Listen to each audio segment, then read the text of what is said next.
Welcome, everybody, to another episode of Itzli-Ra, the podcast where we talk about all things related to enlightenment, spirituality, and Everyday life. my name is Carlos. I'm Veronica. And today we have a very, very cool topic, and I think it's a broad topic, and we're going to talk about power and what that means within the context of spirituality and enlightenment. Because I mean, there are all kinds of different, I would say, uses of power, and in some places, depending on how you've grown up or what religion you Hmm. subscribe to, power has a different meaning. And for a lot of people, power is normally associated with something quote unquote bad. So let's talk about that. Let's talk about power as it relates to spirituality and enlightenment. Yeah, I think as we were talking earlier, you said that power is a loaded word when I told you, hey, let's talk about owning our own power. Um, so it is, I think it could, it's whatever we assign value to it, right? Mm. And assigning value sometimes happens in childhood. We don't realize that with all the conditioning that we have going on and all this absorption of what's happening in our environment in our first 7 years, going on into junior high, high school, into college and adulthood.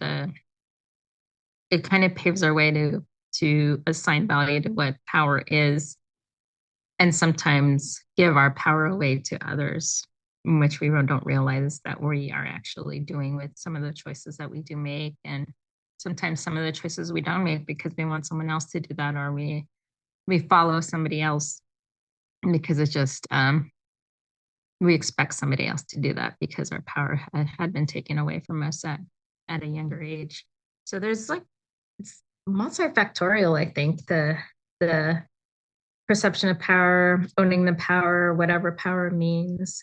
Yeah, because I mean, what does it actually mean? Is it having ultimate control over everything in your space, or control of yourself, control of other people? Because traditionally, power, when you have power, you usually hold sway over a large, Mhm.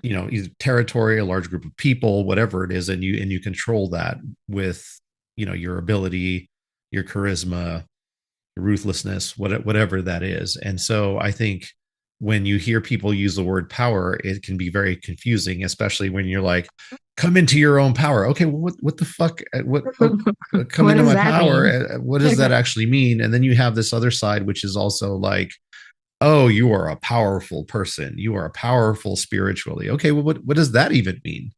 Like, does that mean that I can, like, bend reality? Does that mean that I can manifest whatever it is that I want? What is that? What does that mean? Um, if you look at it in the context of what people think it means that you ultimately have a large majority of control and influence over your entire environment. That includes people, places, things. And so I think that that's kind of where we should start, is that power. That Because you always have people that say, okay, don't flex your power, don't lead with power, lead with your heart, lead with your compassion. And so it's like, okay, but that can be powerful too. But yeah, that's powerful, and that could be power. Okay, but then you just told me not to lead with power, but you're saying that this has power too. So I now am way the fuck confused. So let's start by trying to define what we think, at least for us, what we what think power is. power is.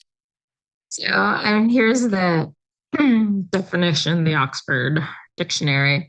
The ability to do something or act in a particular way, especially as a faculty or a quality. So the example is the power of speech, right? The effect, right? The power.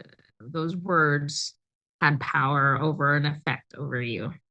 Or the capacity or ability to direct or influence behaviors of others or course of events. So someone has power over you. And I think it's very applicable to this day and age. So for me, um, let's talk about that influence over others. The Sure. the way with the value that we assign to that word power is that someone has influence over us. Right. And I think that our minds sometimes do that. We don't realize that we too, as an individual, have our own power. We think that um, we're never going to be able to do something. We come up with every almost like excuse in the book to not be something, or we haven't worked enough on our traumas or our triggers. And so it kind of keeps us less than. So that's giving away our power, right? Because we're not allowing ourselves to shine the way we're But who are supposed you to. giving it away to? You're giving it away to whoever it is that is influencing you and around you versus actually, as we talked about before, your inner self, using your inner self to guide you, right? We're going outside. So for me, the power is my inner self and my insight. That is where my power comes from, right? Is from within. And that is what helps me move and maneuver in the world to make the choices I need to as a sovereign person, right? And so a lot of the times we don't believe we can do that. So you become easily controlled by other people that have the same thing as you do. But just you're not seeing that in yourself. Mhm. But you want it just like the other person, but you don't realize, oh, you're an individual and yours comes and shines in a different way, right? It comes in a different way, or you have different types of gifts. So I think that we're limiting ourselves to what we've learned on television, and what's coming up for me right now is cartoons. Right, cartoons very very good at doing this, and they're just showing me that right now. The He-Man, that's what it is. They're showing me right now. He-Man, um, all of those cartoons that you grow up with, there's someone that has that power, right? That perceived power. And it's almost like this physical greatness, more dominant, like, this archetype of a sorts that you have to be this to have power. So imagine as children, you're learning this stuff. And so in your perception, if you're for some reason of a smaller frame, a little bit shorter stature, you can't compare to someone that is bigger and stronger. So you almost release your power to them because you have this perception of that they're greater than you because of their physique and because you've been conditioned to be a certain way. So we lose a lot of ourselves because of that, or our energy. I want to use the word energy instead of power. Um, because that's what it is that energy that you give off, Mhm. and the presence that you do have. I think that is what what power is. Yeah, no, I think you hit it on the head with energy. I think it's that because everything at the end of the day is energy, and so the energy that you're able to give off to have influence over somebody, something, your environment, I think that's power. And I think that a lot of people don't know that they have that ability to do that. Some people naturally, through past traumas or stuff like that, have developed some of these parts of their ability to Mhm. either project energy, to be able to take in energy, transmute it in some way, whatever that is. And I think that that's what also makes them powerful, because there's something about that, the way you hold yourself, the self-confidence that you have, that kind of paints that picture for people, because they've been conditioned through, like you said, society, through the religious upbringings, to identify people that look a certain way or behave a certain way or talk a certain way can become very powerful or are very powerful. And I think that that's kind of the way it works. In spirituality, it's a little interesting, because again, people are naturally social, and they Mhm. like, sometimes they like, there's a hierarchy that ends up forming, and usually the Yeah. gurus are the people that are more able to communicate their vision, or are able to really project their energy are the ones that tend to, attract people who are looking and searching. But what those people don't know is that they actually can do exactly the same thing that that person can do. They've Right. just been told all their lives that they can't. And so when Right. people say, I'm coming into my power, it's like, are you? Because you've had it all along. I've had it all And you've along. had it all along. You just never realized it that way. So And I think people like to cling to labels and, all yes, this yeah, yeah, stuff. yeah, yeah, Like you yeah. hear Or people it's like you hear people go, "Oh, my truth." It's like, okay, yeah, I know, my but that power. changes. Okay, okay, Yeah, yeah, great, yeah, yeah. cool. All of those like little isms, right? That people say, and because it sounds better.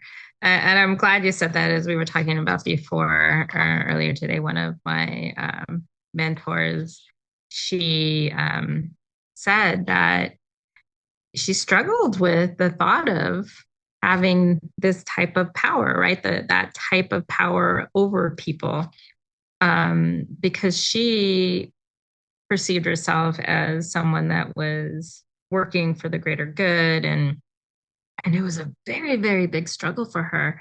Um, and I'm really glad she brought it up in one of our meetings, because I too struggled with that. I've always that conditioning of some if you have this power, you actually have control over people, and Mm-hmm. oh my gosh, what am I? How can I be that way? Because I'm supposed to be humble and compassionate and all that, and it's not that. There's almost like a contradiction, right, of what power is in my mind because of the assigned value of what power was in my mind. And until she said this, that if you all of us have this, right? This power. The only way you can manage it is by owning it. Is the only way you can manage it is by owning it. So I really appreciated her saying that, because I that was a side of me that I pushed away. Right? That was a side of me I pushed away because of the assigned value, that it was something bad. I'll just use Mm-hmm. that word. That it was something bad, because if you're humble, you're compassionate, you're in the trenches, you shouldn't have control like that over someone, right? But now I understand that, yeah, we each one of us has this within us. And until we acknowledge that, then we're able to manage it in a way that we can share in support our passions, what we do, in life, and support our spirituality. Because it doesn't have to be a bad word. It doesn't have to be um, a controlling word. And it's almost like I want to bring it to like electricity, a power plant. You turn on the power, you turn on that energy. That's what you're doing in yourself. You're turning on that energy within that self. So it's almost like a reframe of what that word power is, at Yeah, least in my mind. That's what I'm seeing it. I read a lot of leadership books, and they talk about using your power, because a lot of times when those hierarchies form, there's a perceived innate power in somebody who is at the top, and people will do and say whatever they can to be close to that position of power, authority, whatever it is that takes shape for that. And so where it comes down to using your power responsibly, because you can, when you are in a position like that, you can make people do whatever, and they'll do it because of the, Mhm. not necessarily because of you, but because of the seat you hold and the authority that you command. Exactly. It's Right. the seat you So hold.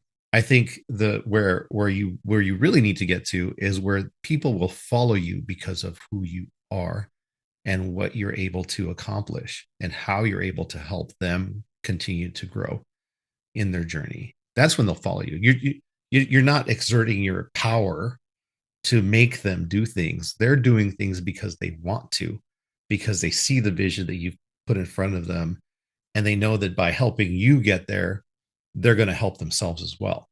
That to me is owning your power, right? because we all can do it. And yeah, I mean, I've been in positions where I've made people do things, and I've affected people's lives in, a negative way potentially. But you learn that that's not necessarily always the way that you should be going. There are going to be times where you need to exert that influence and that authority to be able to just fucking do it.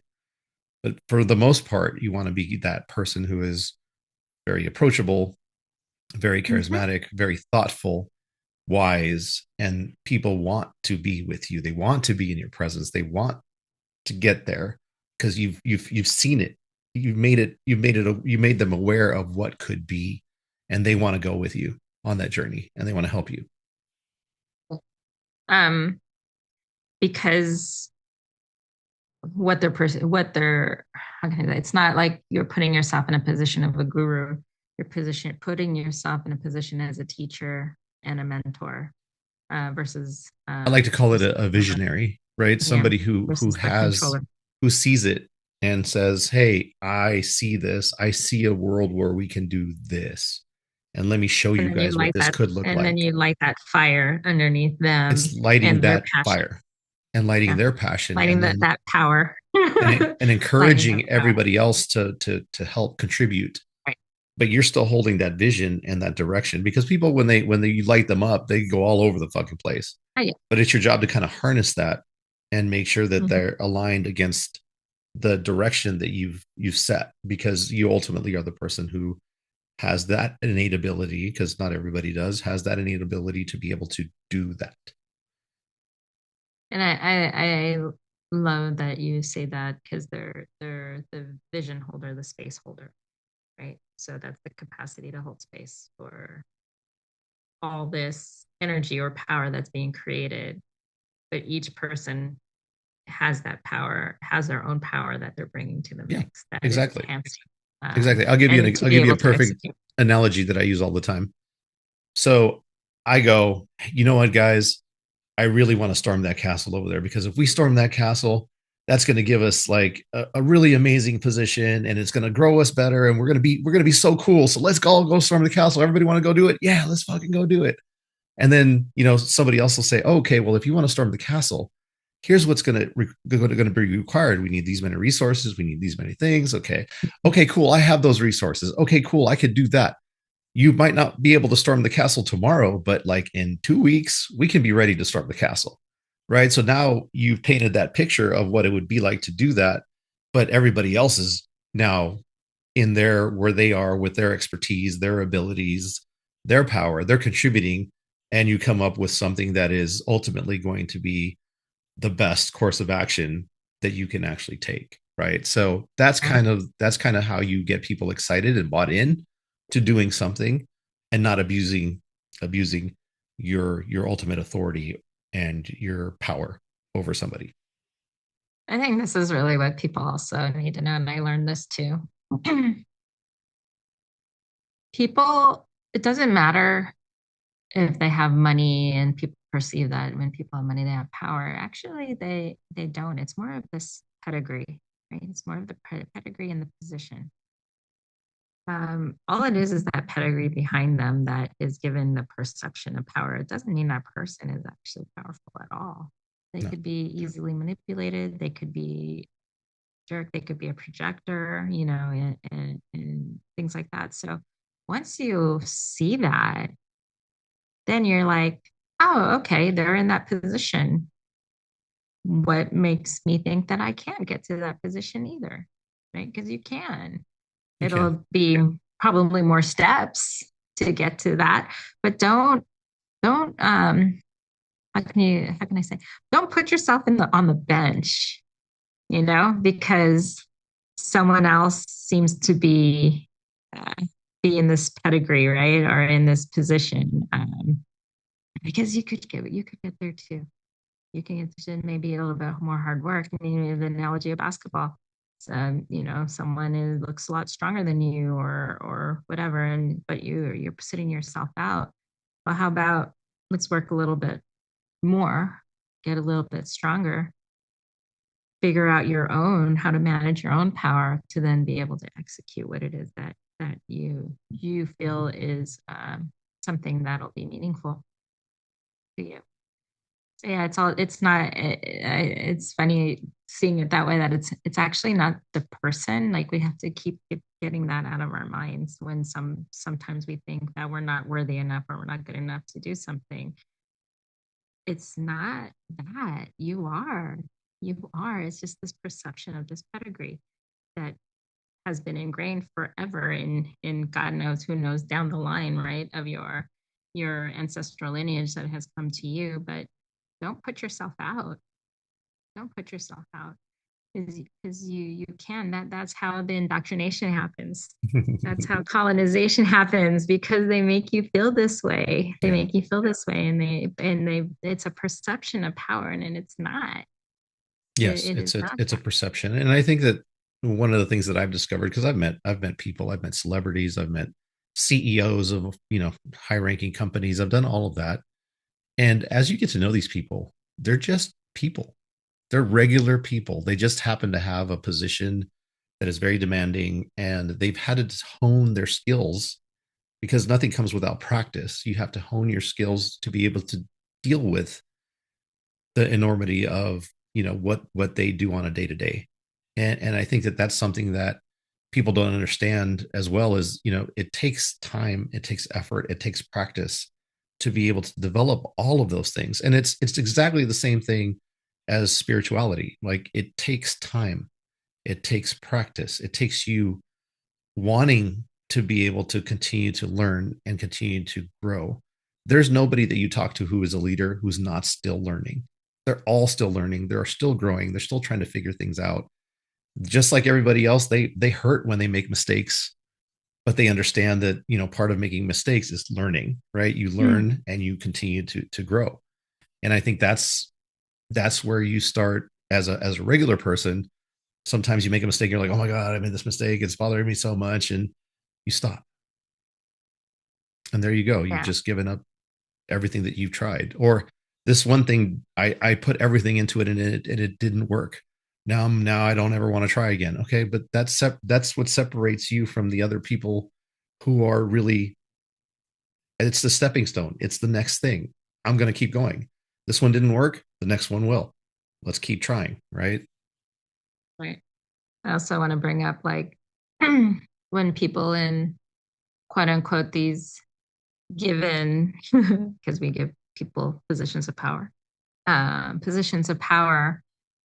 when they say they're flexing their power, but they're really just unloading and projecting their emotions and their vulnerability in their insecurity, because the insecurity is the vulnerability, and they attack or relentlessly attack an individual or berate.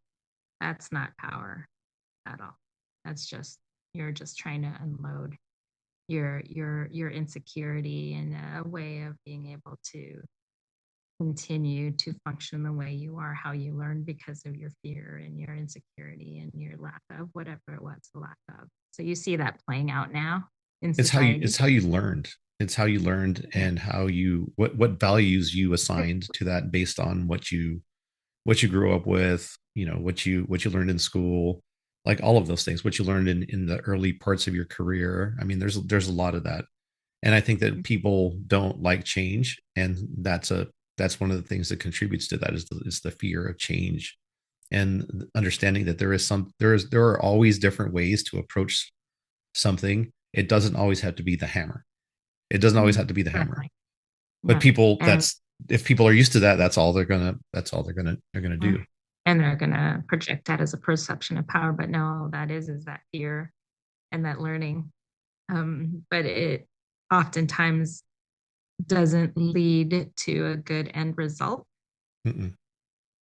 and no longevity of a project that you want to create, because then Yeah, the fire that this to be able to create that fire in others around you, um, it'll only be short term.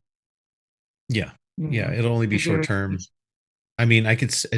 It's interesting. You have a couple of people like Steve Jobs, for example, super dialed in, very creative, but was very difficult to work with. Like people thought that he was a fucking asshole.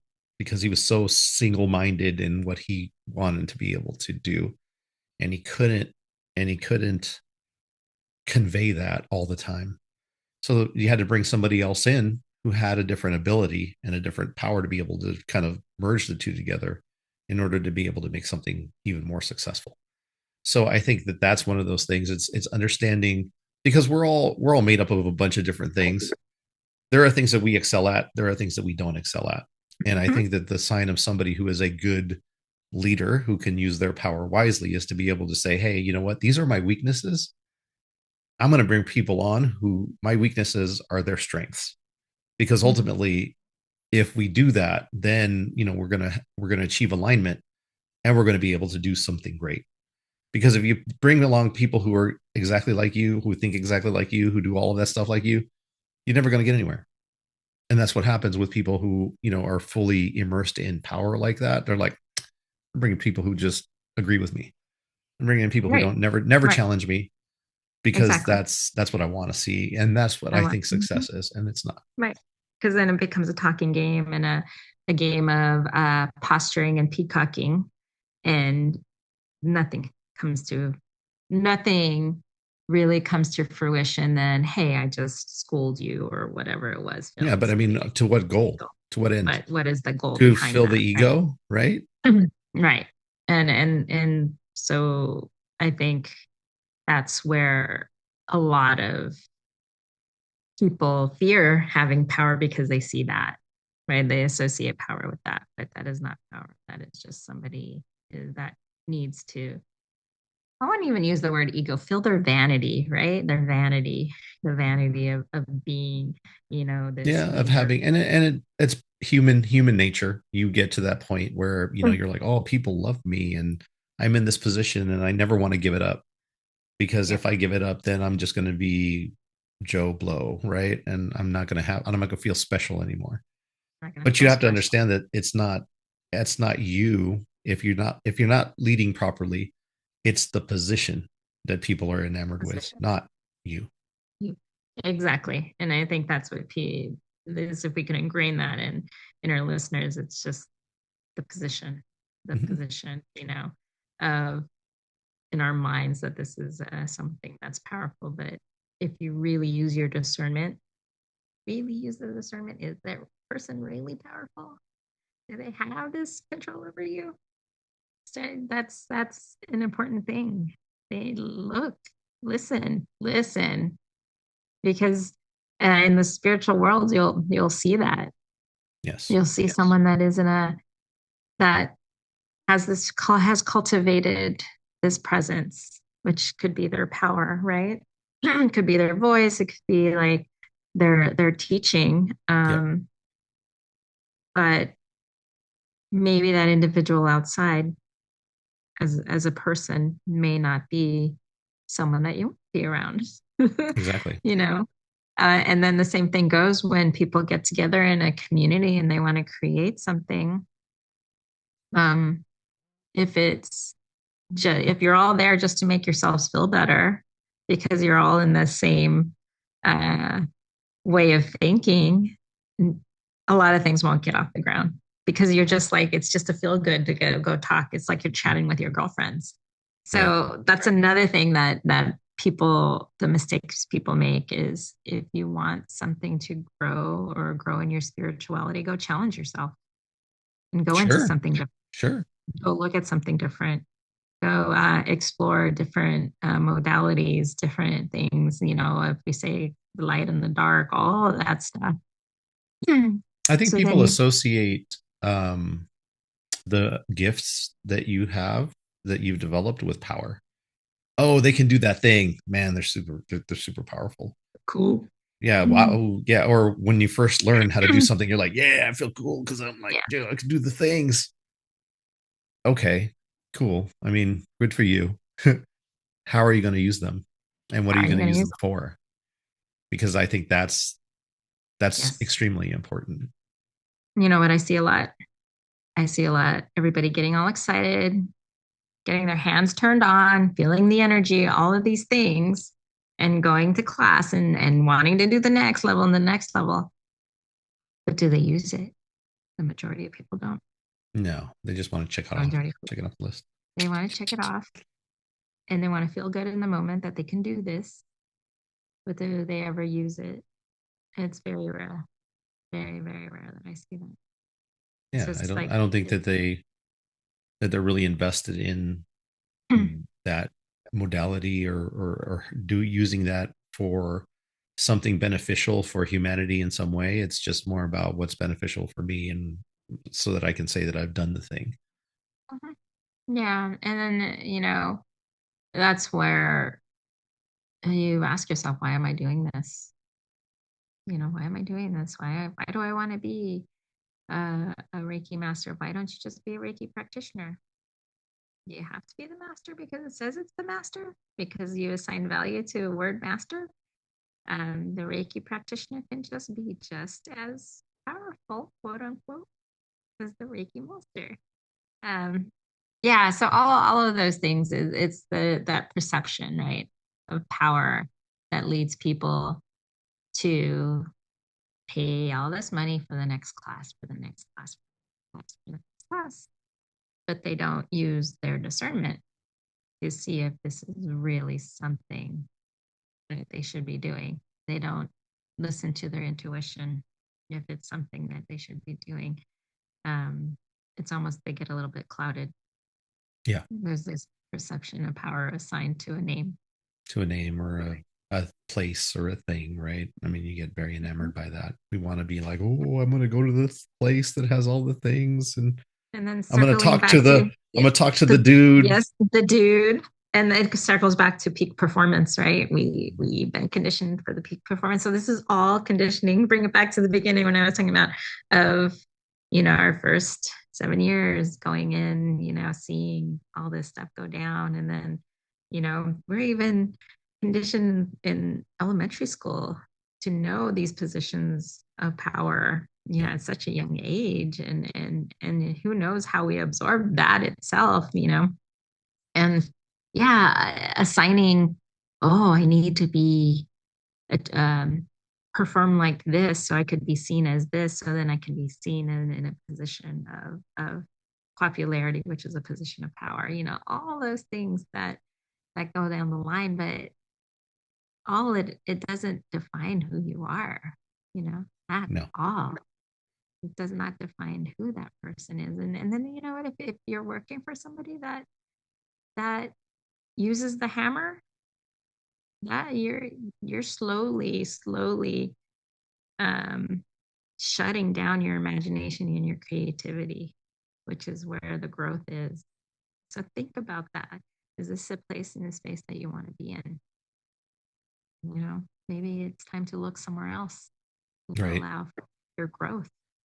And maybe you'll feel the shift and the change within yourself and even feel better because you're no longer with that person that is a projector Yeah. of this their own insecurity and their own trauma. I think one of the ultimate forms of power is choice. You have the choice to decide what you want your life to be. You have the choice to stay with that person who is, the hammer, or you have the choice to leave and find something else, right? That is something that I think a lot of people don't understand. If you hear, "Oh, I had no choice." Yes, you did.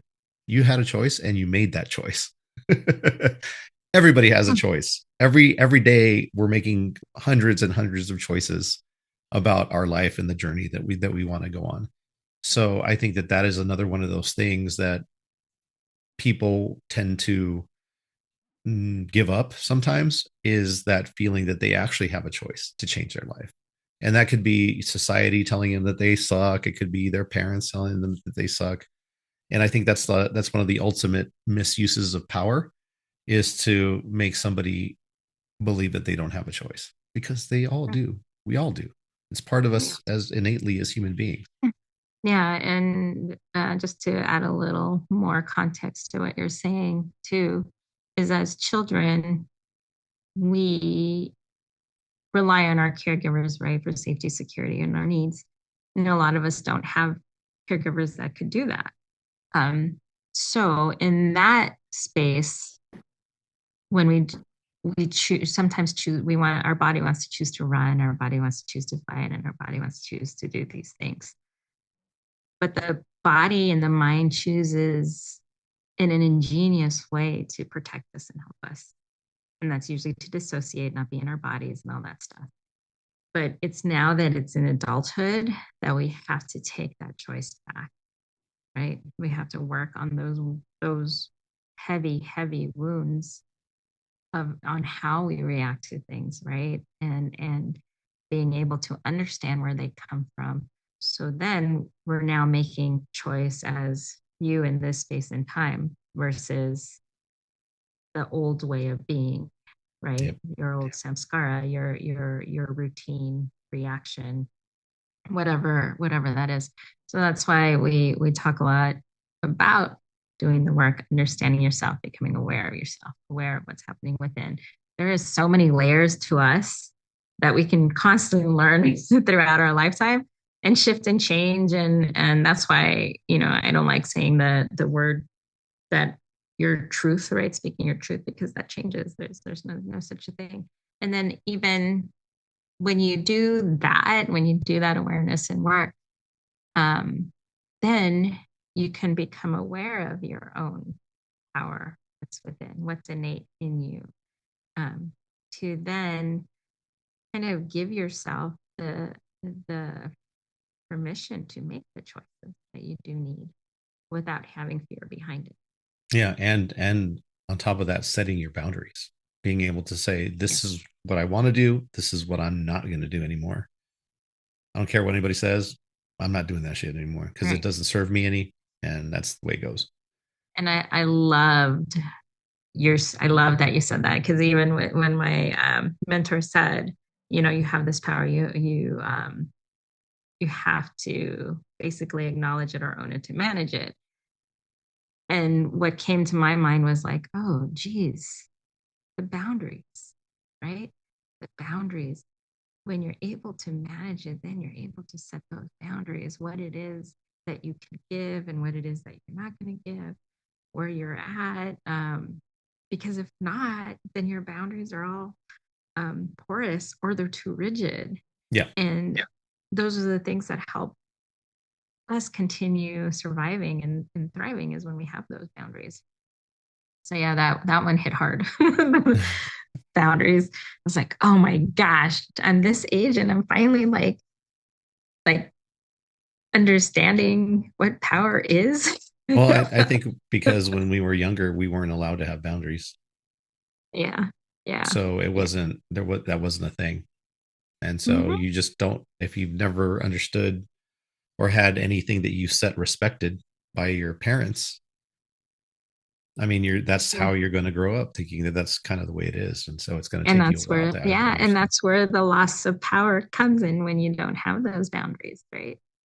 Right. That perception of loss of power Yeah, I, because I of like the term energy because I could see us giving energy out or uh-huh, people uh-huh, attaching and taking energy and uh-huh. you not setting those boundaries, and so it depletes you, right? It You end depletes up you. getting depleted Yes, and because you don't. and Number one, you don't know how to tap into your energy, your true energy, because it's boundless, and so you don't know how to regulate. You don't know how to do any of mhm. those things, and so you're just kind of like an open faucet. You're an open faucet, and then you want to rescue everybody, and you're attracting those kinds of people, and then you're like, oh, but I want to help everybody. No, it does not work that way. You will not be able to sustain yourself. That's just what it is. You will be depleted and depleted. And then next thing you know, you're not going to want to do it. And then you're not going to be liking it. And then it goes into this cascade. Um, so those boundaries and knowing your power, right? Knowing your power and acknowledging that you have it to be able to manage it. And the managing is in creating. Yeah, creating those boundaries. Yeah, super important. It was Yeah. like What you very said, what you said earlier about being humble, I think that that's just, I think it's misconstrued. I think that the being humble part is knowing and knowing how good you are, how powerful you are, but knowing when to flex and when not to flex. yeah. Because if it's not, I think that people always think that, well, you're gonna be humble, you're gonna, you're gonna be the lowest, and you're gonna turn, you're going to turn the other cheek all the time. No, no, no. It's being confident and not having to be triggered by what somebody says, or thinking through Hmm. things before you approach stuff, or being gracious when somebody comes and helps you. That's not, you're not any less powerful, right? But you've just achieved a different level of what you have value in, and what actually impacts your life and what doesn't. Because there might be shit where you're just like, that's not even, I don't know, that's not even worth my time. I'm not expending any energy on that at all, Right. because it's The not something. it's not, yeah, it just is what is. And I think I want to say that I learned this, that the being humble, or the perception of being humble, that whole way of being was my vanity. Mm-hmm. That was my vanity, right? That the admiration of being in humble and in the trenches and for the people and all that stuff, that is an attachment, and that's vanity. Mm-hmm. That's the vanity, right? Um, I don't know. It's not. I don't want to use ego, because ego can sometimes also help you to do things and get things. But this is like a pride, a pride of being something or being perceived as something, you know. Mm-hmm. And It's so identity. It's identity. It's it and it's is. and it ties back to, It's all kind of ties wraps. back to the conditioning of like, oh well, you this is how you're a good person. If you do these things, you're a good person and you walk the light, right? Right, right, I'm not a right. bad person. I don't want, I don't, that other side is, oh no, that's for the bad people. Well, no, So no. the person I think that truly owns their whole energy is the person that is well balanced between the both sides of Mhm. themselves. You have to express both sides. I think that Mhm. that's a big, I think a common misunderstanding of what's going on in spirituality is, it's all about love and light and da da da da. And it's like, no, no. If you want to achieve mastery of yourself, or at least attempt to try to achieve mastery of self, you have to fully understand both sides, and that requires you to immerse yourself in both sides of who you are, because you are both. And anybody Right. who says you're is not, well, okay, you got to learn some shit, because that's it's not that, or you suppress that side of you so much that it Mhm. will come out, and it comes out in a very, very, very, very negative way, or a very Right. challenging way, that Challenging way. because you've repressed it for that long. Yeah. It'll rear and I wish there was better words to say, like its ugly head. It'll show itself. Yeah, it'll It'll just make show itself itself. be known. Let's say that it'll make itself be known, and sometimes in ways that are pretty harsh. And you're Yeah, just like, what because you're is not that? What acknowledging is happening? this Right. core part of of Right. who you are. Yeah. So you could say, like, since we're equating energy and power being the same thing, and using the word energy, but it's when you come into your full energy is when you're balanced from both Yes. side, or the full power. Since we're using the word full power, is when you're Yeah. balanced both, and then you start seeing the world without attachment, and being what is, right, and not reacting, and knowing where you can bring support or where you can bring a boundary, you know, and functioning that way. So then you're able to support other people as well in the type of work that you do, or to Yeah, and I think continue your. it's also not conforming, and challenging, and having this natural curiosity for everything that's out there, because I think too many people get to the point where they, oh well, that's got to be the path, because that person said, or like, we're going to follow this because it's been around forever.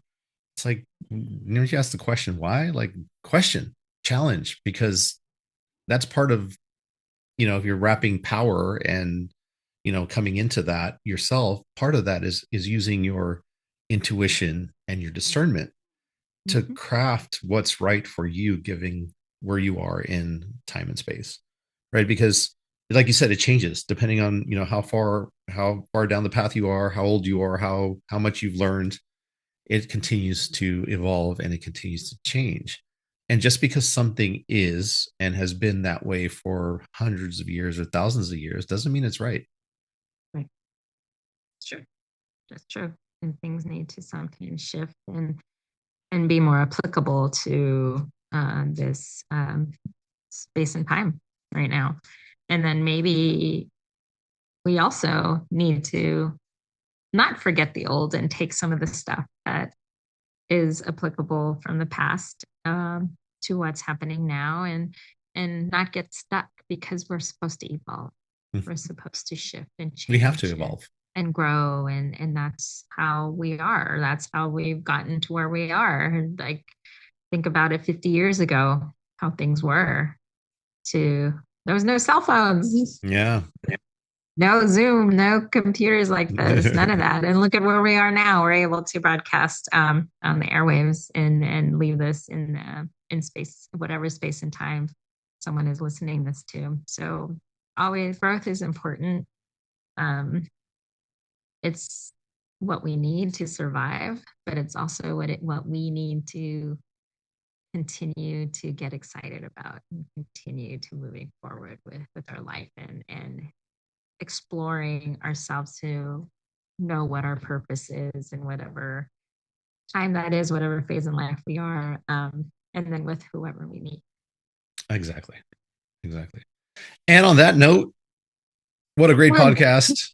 Again, if I, you I, guys if you guys have any insight, if you guys want to reach out, feel free. We're up on Instagram. We're on TikTok and we're also on YouTube.